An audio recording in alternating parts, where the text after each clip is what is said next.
Welcome to Teal Talk, a podcast brought to you by the Ohio Alliance to End Sexual Violence. That's OAESV for short.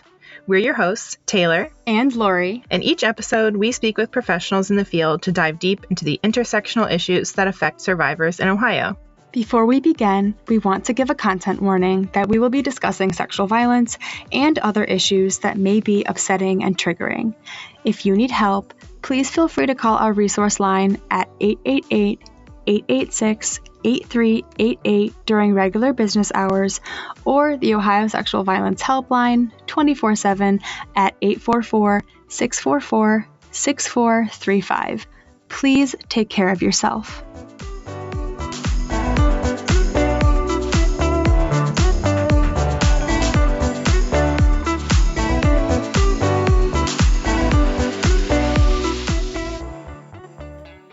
Hello and welcome back to Teal Talk. My name is Lori Hamami, OAESV's Resource and Communications Coordinator, and my co-host is Taylor Ucker-Lauderman, Chief Engagement Officer. Today's episode is going to take on a slightly different format. We, along with 3 other OAESV staff, will be candidly discussing the documentary series Quiet on Set. This 5-part series explores the dark side of children's entertainment. It primarily focuses on Dan Schneider, a writer, director, producer, and showrunner for Nickelodeon from the years 1994 to 2019. Former child actors and staff allege a variety of abuses and toxic behavior on the sets of classic children's TV shows, from All That and The Amanda Show to Drake and Josh and Zoe 101, from claims of racism and bullying workplaces to overt sexualization of children and truly horrifying accounts of alleged sexual assault. The documentary suggests there was a darkness behind all of Nickelodeon's bright green slime. So I'll go ahead and open the floor and have everyone introduce themselves, and then we're just going to hop right in and start chatting. I can go first. Thanks for having me, Lori and Taylor. My name is Fullenkamp. I use they, them pronouns. I'm the manager of training and technical assistance here at OAESV.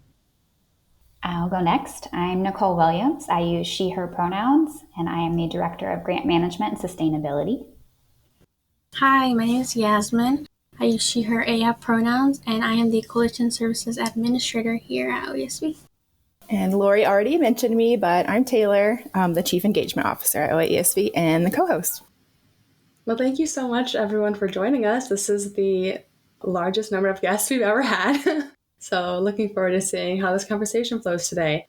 I guess I'll start by opening the floor and just having everyone share initial thoughts on the watching experience and the emotions that came up for you.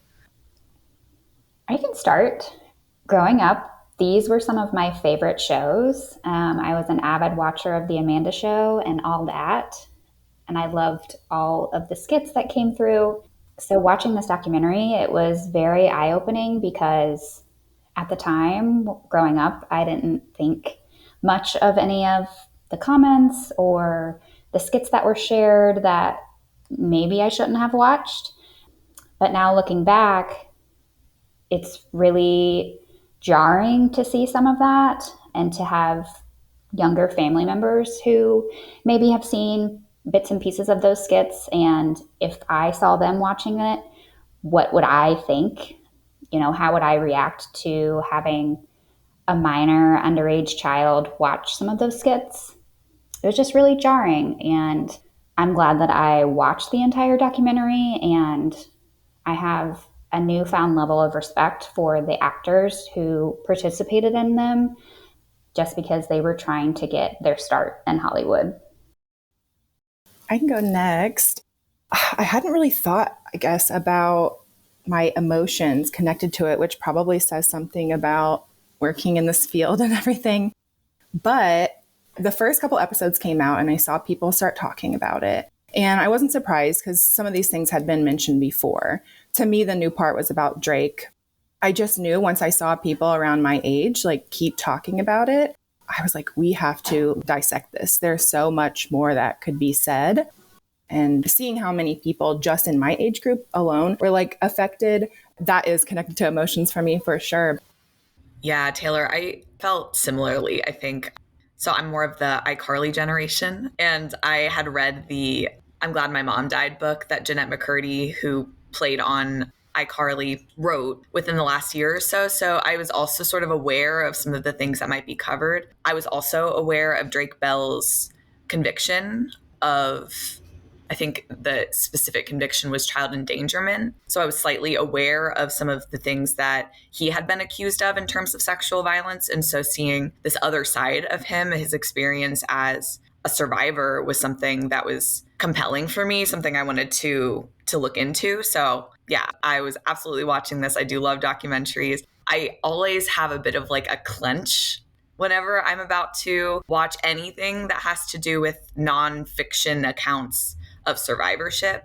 An area of focus for me in my work has been ethical storytelling. How are we stewarding survivor stories in a way that feels survivor-centered and helpful to the broader movement and to countering victim-blaming narratives and all these other objectives of our field? So I'm going to really quick plug my ethical storytelling blog post you can find on our website, Ethical Storytelling for Education, Outreach, and Awareness.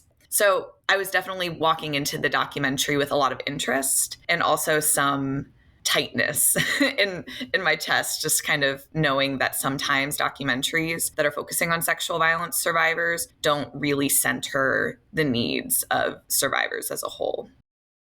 For me, Quiet on Set was wild that it was accepted like as a child young show network, but my brothers would watch it all the time. So it was just one example of parents being cautious of what their children are watching, because entertainment sometimes really is entertainment. The industry is a wild industry. Quite honestly, there's been quite a lot of folks that have come out, not only through Nickelodeon, but other platforms as well. But it's disturbing, and it's also disturbing, and the thought is always in my mind how the entertainment industry is sometimes quite inappropriate and unacceptable, and I can't imagine what you have to go through to create these scenes, to create it, to make it entertainment.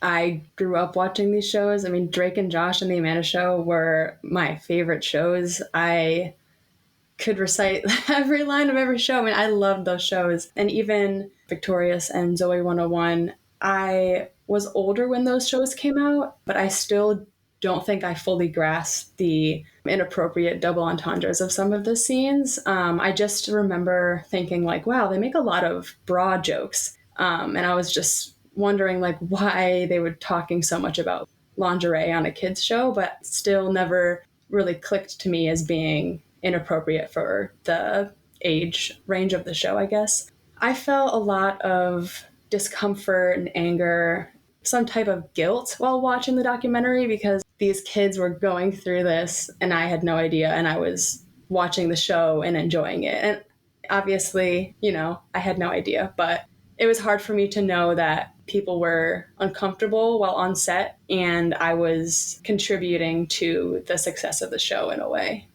For me too, kind of the biggest thing is thinking about the elephant in the room of Drake Bell. But the other thing that really stuck out as the second biggest takeaway for me was what Yasmin mentioned of the possible effects on kids watching it. I don't know. Like, I don't remember recognizing these scenes as like sexual or problematic. And I don't know what kind of effect that had on me or other kids or would have, right? Seeing those scenes if they don't know what it means. But what I do know is that it was creepy that these adults knew exactly what they were doing and saying, and then they're doing it in an environment around kids. And what does that say about, obviously, what they're willing to do or not do and how they feel about those kids and the environment that they should be in? I'm left thinking about, even with my child and what she's consuming, there's already been a kids show that she watches that one of the people on it left because some things were uncovered. Now I'm always thinking about that with what she does watch. Gosh, what could come out about that person? How are they really behind the scenes and in the entertainment industry? So I guess you just never know who's behind the scenes. Yeah, Taylor, something I noticed is across all of Dan Schneider's shows, there is a laugh track. It literally tells kids what they are supposed to think is funny. And dare I say, it teaches them what to think is funny. So when kids are laughing, for example, at a young girl getting squirted in the face with goo, they aren't laughing because they know the joke that Dan is trying to make. They're laughing because they are told to laugh. In their minds, they're laughing because someone made a mess. They're laughing because something unexpected happened. That's the joke in the world of kids. But the joke isn't these innocent things like making a mess or something unexpected, because this content is not being created and written by kids. It's being created and written by adults that know full well the potential implications of goo on the face. And I think what was so jarring is that this content was being approved by adults every step of the way. Like, it didn't just go from Dan Schneider directly to our TVs. It's easy to watch this documentary and feel like if they just got rid of Dan Schneider, then Hollywood is safe. But, it's not true. It's not just like the one bad apple problem, right? It's the tree that grows the bad apples. This isn't the story of one man who corrupted a system. This is about a system that creates and encourages and pays apples that are exactly like Dan Schneider. So those were just kind of some thoughts that were going through my head. Yeah, Lori, you brought up an interesting point with the mention of a laugh track. There were so many undertones of grooming throughout the episodes, not even for the actors who were present on set, but for the viewers, for all of those children who were watching those shows. We were taught and manipulated that these elements and these moments are funny. They're supposed to be funny. You're supposed to laugh. We may not understand it, what the true intention was, but it was made to be funny. Just a lot of icky tones throughout the shows. And there were 3 convicted men throughout those shows, and all working under Dan Schneider. So it's like Medusa, you cut off one head and 3 grow in its place. Something that stood out to me, we do talk about the ways that sexual violence, harm, exploitation, all of these things happen in context. That's what we're talking about. Like, they're removing Dan Schneider, which to my understanding, I don't think that he is a showrunner in the same way that he used to be now.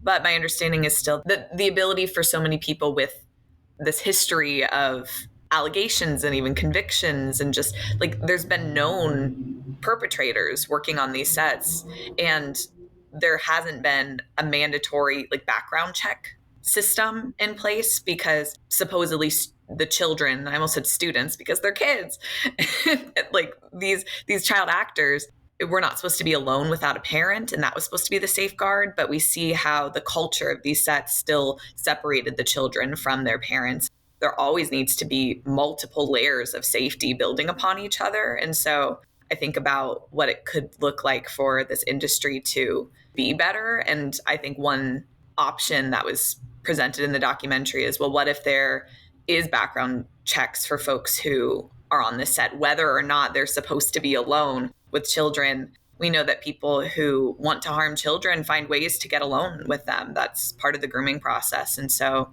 it was striking to me that one of the only safeguards currently in place within the industry was, well, the parents should be there, when we see that in practice doesn't always happen.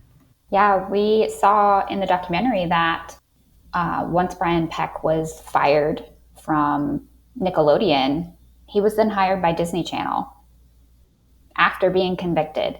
He was then fired and let go from Disney Channel, but he was able to join another show, Sweet Life of Zach and Cody, working alongside many children again. The other note off of what Elle was saying is we have Drake's father who wanted to step in, who was very emotional about his child and this, and wanted to help in, and couldn't happen. And in reality, we see that a lot in the sexual violence field, where children are harmed and parents advocate so hard for their children, and sometimes the scenarios are just not the best, or even the legal system isn't the best and isn't cooperative with this. And I also saw the mother side, where it is hard being a single parent, but also there's so many feelings between Drake and going over to the perp's house, essentially, because it was just the ideal thing for the mother to do. It was probably easier. But that took in harm afterwards for so long. I think some of the parents who spoke out on the documentary, they also agreed that, yes, I want to step in, but I don't want it to be harmful to my child, because they are trying to be an actor in this industry and they are trying to make a way for themselves. So I don't want to overstep a boundary, but at the same time, where do I draw the line? How do I be an informed and helpful parent without overstepping and causing more harm for my child who is just trying to make a way for themselves as an actor? And when I was watching the last episode last night, I was like yelling at the TV, like, the parents were tricked too. The parents were manipulated too. Parents, you can see the heartbreak. Like Yasmin said, we hear the heartbreak from parents all the time.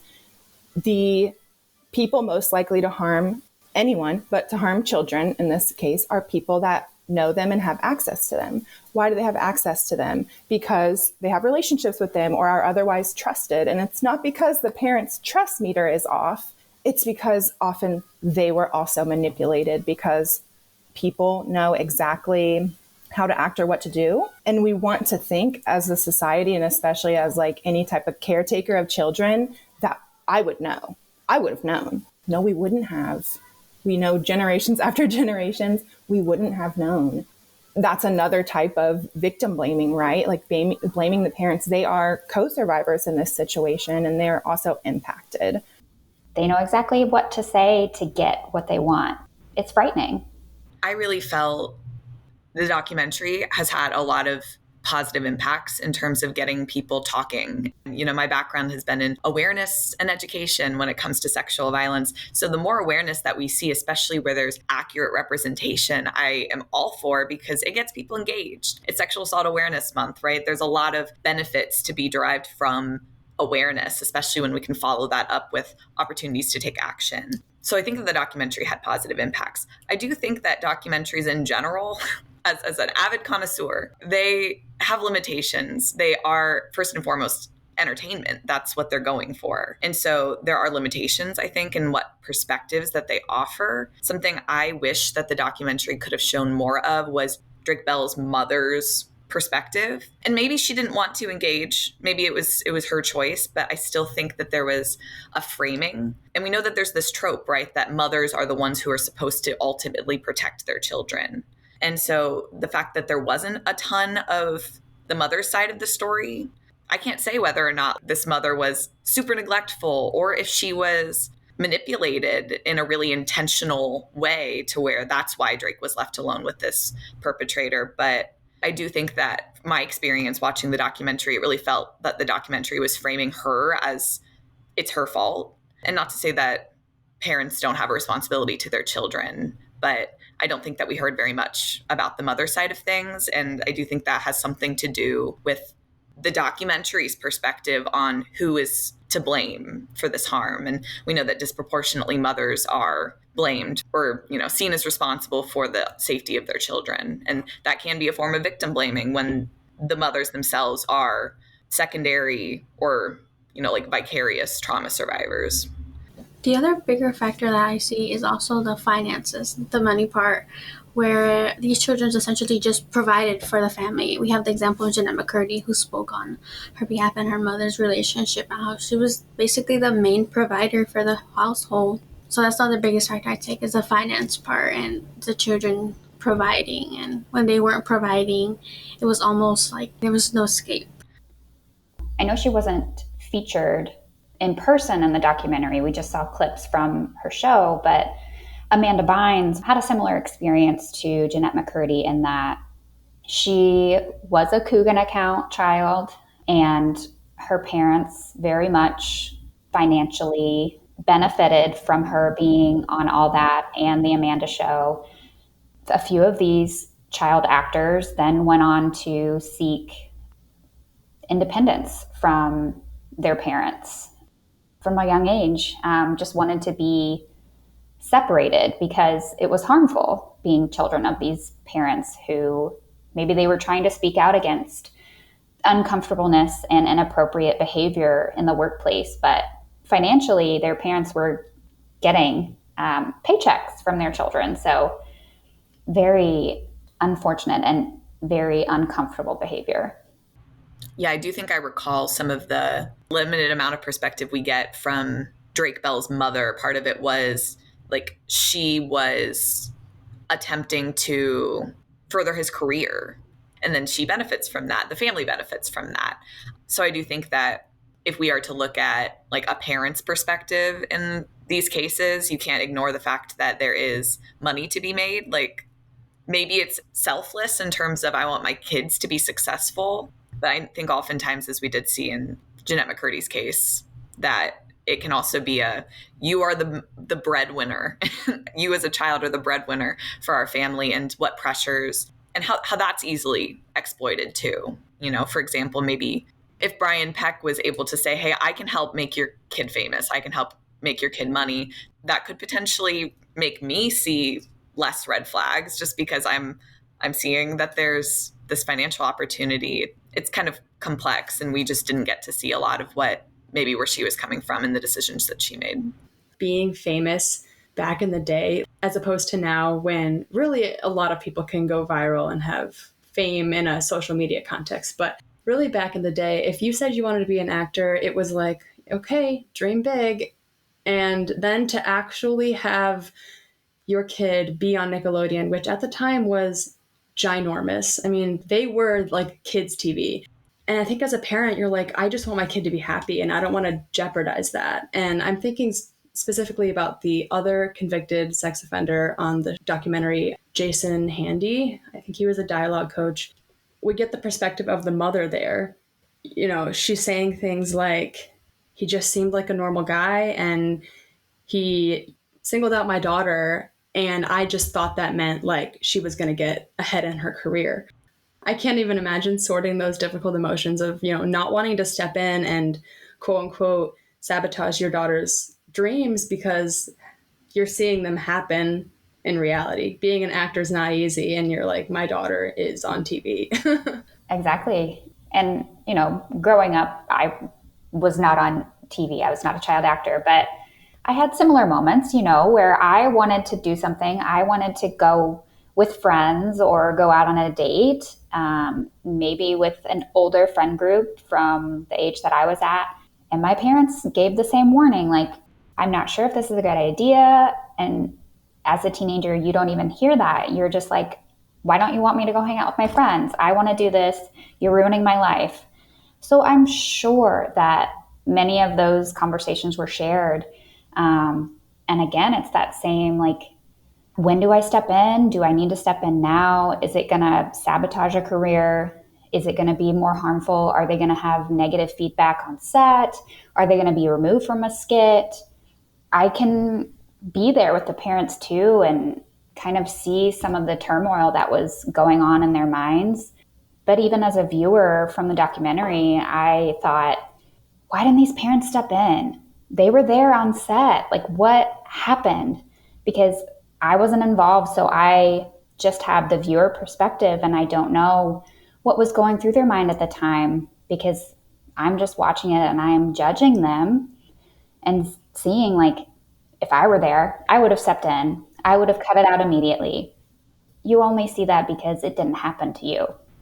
I do think that that's something in the documentary genre, especially when it relates to survivors, true crime. I mean, there's a lot of different areas where we see, I think, part of the appeal as the viewer, as the listener, as the watcher, is this sense of safety, this alleged sense of safety of, well, I'm watching this harm happen and it's going to protect me from harm happening to me because I can see all of these mistakes everybody else made and I would never make those mistakes.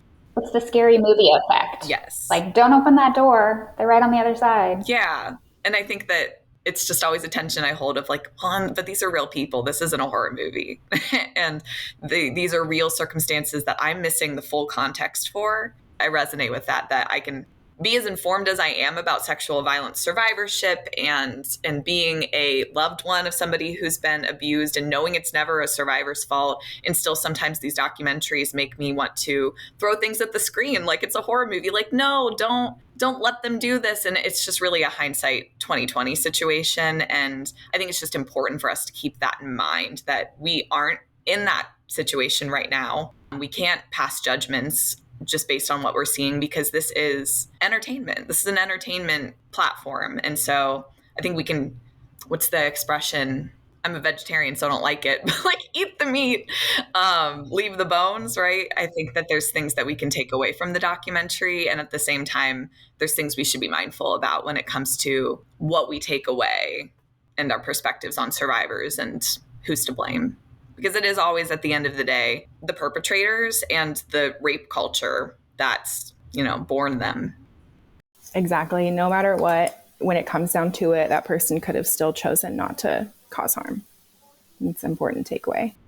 Related to the parents and what Nikki was saying, I'm also wondering if the parents were thinking, well, if something was not right, someone would stop it. There's all these adults there. Similarly to Dan saying, oh, all these people approved the shows, basically, so it was fine. That's the culture that we're talking about. That is building a culture. Even the laugh tracks and teaching kids to laugh at these things, you're building it's not a very big deal thing. It's just a joke thing. Well, if it was that bad, everyone else would stop it.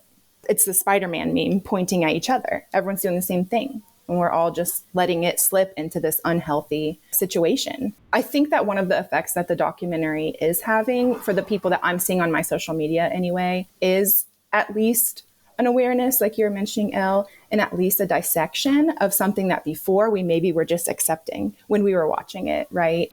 Someone is stopping and saying, wait a second, no.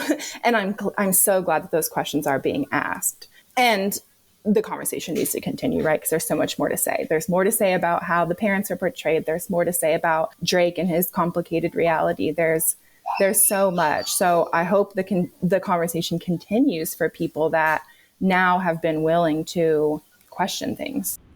My one critique of the documentary is that I don't think it goes far enough to tell the viewer that this is not just a Nickelodeon issue or a Dan Schneider issue. We know that because we can look at it through a lens of being in this field, but talented kids have been trotted around for the entertainment of masses for centuries. Shirley Temple, yeah.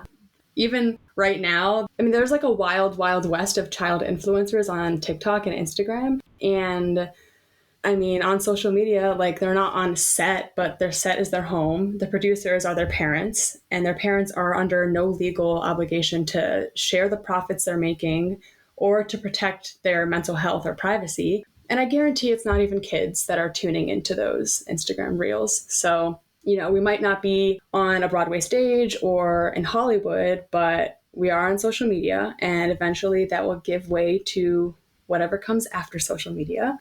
And I guess I can only hope that maybe one day we'll prioritize safety first. I do think that it brought up more insight into the entertainment industry. And who knows, maybe we'll see additional interviews come out from other studios, because though Nickelodeon and Disney Channel were kind of the head honchos of the 90s generation, we're also looking at Netflix, Paramount Plus, HBO Max, all of these streaming services who have child entertainment and children's shows on their platforms.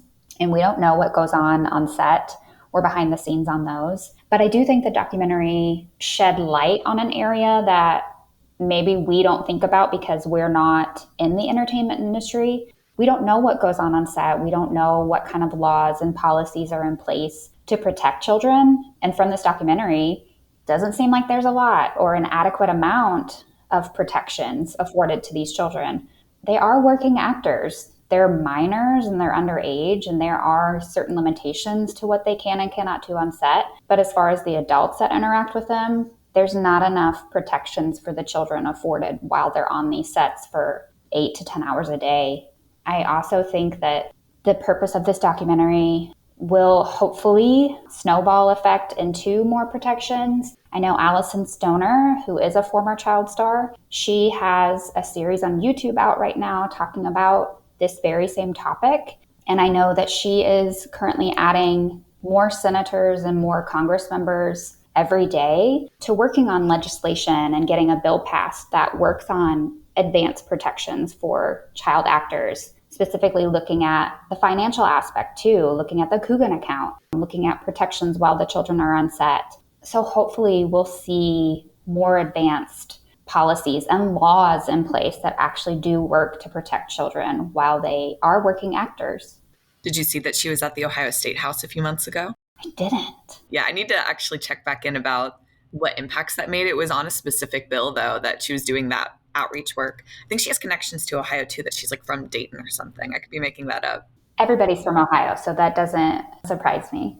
The other thing that I also think about is what it was the aftercare for the self-care for them apart from therapy and counseling, because maybe they did that before this film out, but what about now? Because now it's coming out now more, maybe they now have more people following them, and that is another trauma for any person in the entertainment field. And when people are interviewing them or they're interested in interviewing them, like, what is the approach? Because it's a sensitive topic, and maybe they're tired of speaking about it, or they don't want to speak about it, which is absolutely fine. But what is that self-care? Did they even compensate after this?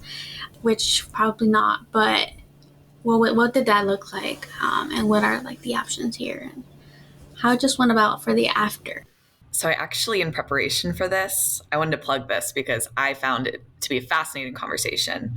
A follow-up, I think it was published maybe about a week ago. If you've ever heard of the Man Enough podcast, this is my first time engaging with it. Okay, nodding. Maybe you can provide some context. It's my very first time watching it because Drake Bell was on this podcast hosted by two men and one woman who really are into open conversations. And so the host did a really interesting job holding Drake Bell as a person in conversation, talking about exactly what you're saying, Yasmin, like this after, like what is happening now after, how are things going now that you're on all of this press tour.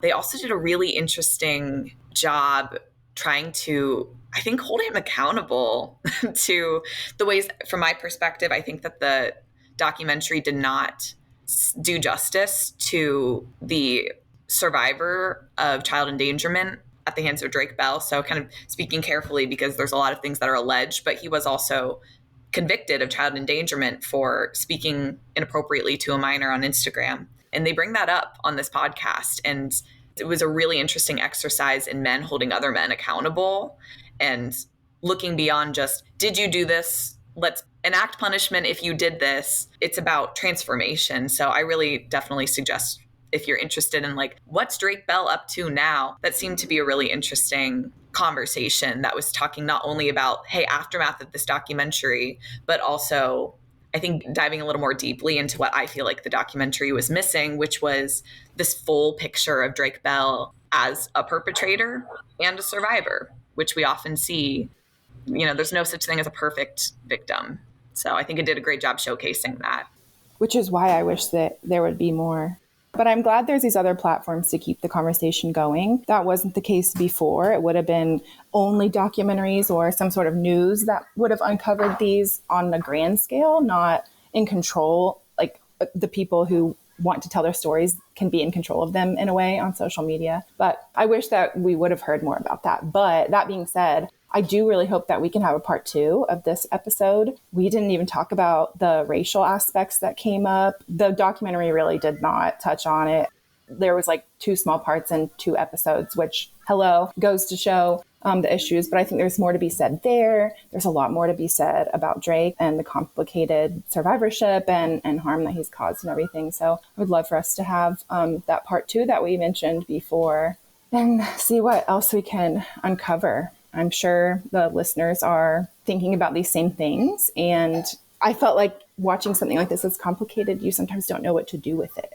And actually, the news about Drake was the main catalyst why I was like, yep, we definitely need to talk about this because I don't want this to be just left how it is.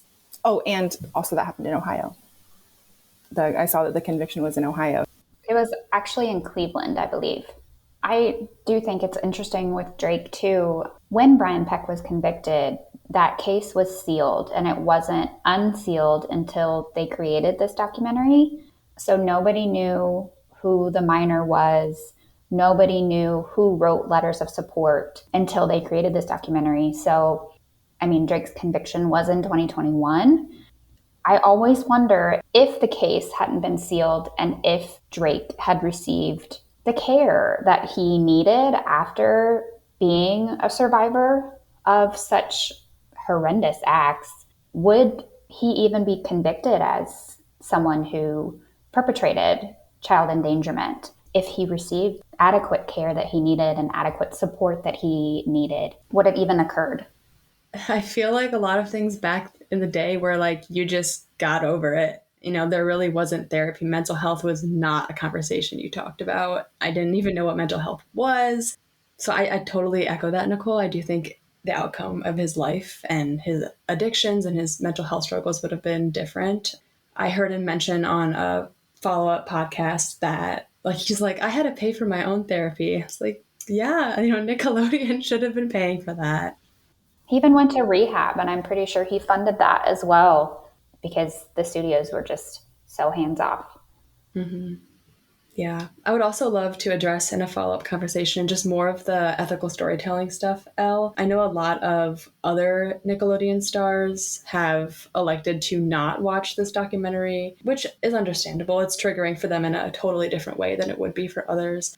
One Nickelodeon star mentioned that people who created any type of content like this are just quote unquote trauma tourists. So yeah, I'm just curious about, is this content important to create? And if so, what's the best way to go about creating it and ensuring that the story is properly told? And like Nicole mentioned, like there were points when I was like judging the parents, and then I had to sit with myself and be like, okay, where is this coming from? And I think, having that awareness is important. So yeah, I would love to explore that more because ethics is a conversation. What I find really interesting about ethics and why I've leaned into them in terms of change making with the ways that we frame stories, I think that there are things that it depends. It's kind of the big thing in our field, right? Like things can depend. So yeah, I think more conversation around that sounds really interesting. And I think maybe we as OAESV can't necessarily have impact on documentarians and journalists to the extent that like people within that field can. But I think that we reflect the narratives that we see in media when we are doing work with survivors,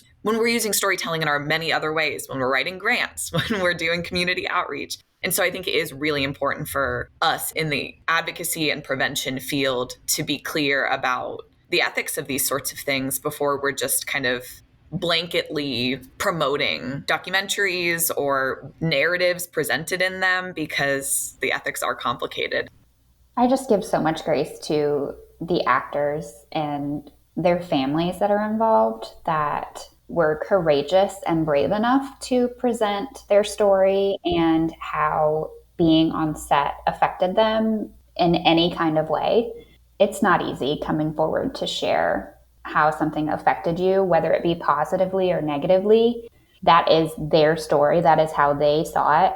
And some people may still, again, victim blame and not believe them, but that's their story and that's a lived experience. So I just give so much grace and applaud everyone who was involved. Well, I do want to end by saying that we touched on some particularly heavy topics today, and this documentary in general is heavy. So if you're listening to this and you are a survivor or a co-survivor or just having any sort of feelings coming up, please feel free to visit our website at oaesv.org/map. There you'll find a list of all the rape crisis centers in Ohio and have access to 24/7 hotlines.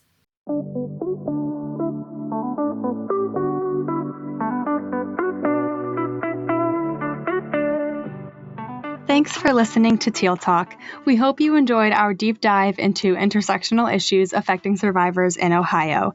If you like what you heard, subscribe and leave us a 5-star rating and review, recommend us to a friend, and follow us on Instagram and Facebook at OAESV and Twitter at Ohio Alliance ESV. If you'd like to learn more about us and the services we offer, sign up for our email list, or read a transcript of this episode, visit oaesv.org. Want to share a comment or ask a question for a future episode? Just click on the link in the show notes to leave us a voicemail.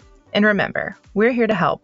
Feel free to call our resource line at 888-886-8388. 888 during regular business hours, or the Ohio Sexual Violence Helpline 24/7 at 844-644-6435. See you next time.